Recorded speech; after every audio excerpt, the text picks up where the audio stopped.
Have you ever heard of neuroplasticity, or as some call it, brain plasticity? It's a fascinating concept.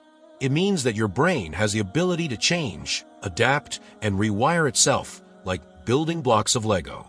Imagine holding a set of Lego bricks.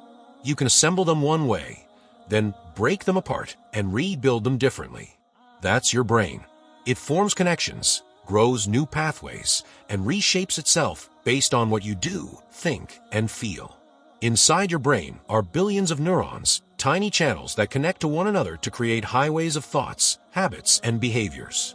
Every habit you form strengthens these pathways.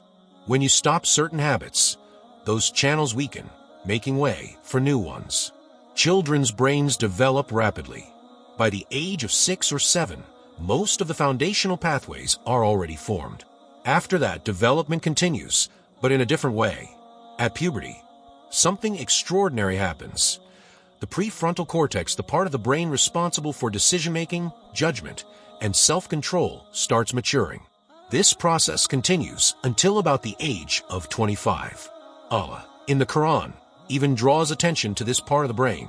He warns us about the consequences of our decisions, describing the forelock linked to the frontal cortex as lying and sinful when we engage in wrong actions.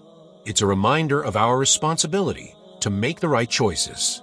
Good and bad habits both start the same way, with a single thought. Here's how it works. A thought arises, often from a whisper or a passing idea.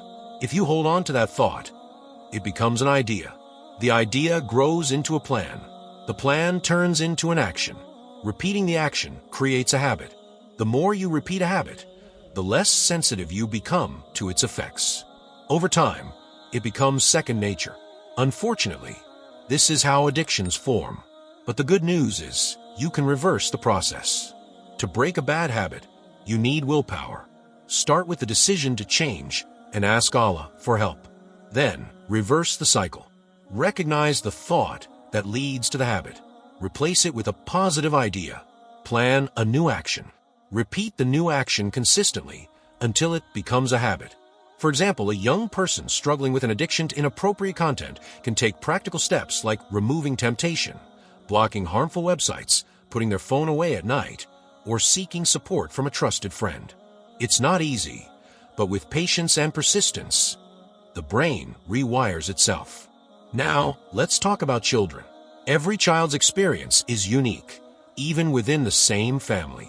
The oldest child often carries responsibility, while the youngest might be spoiled.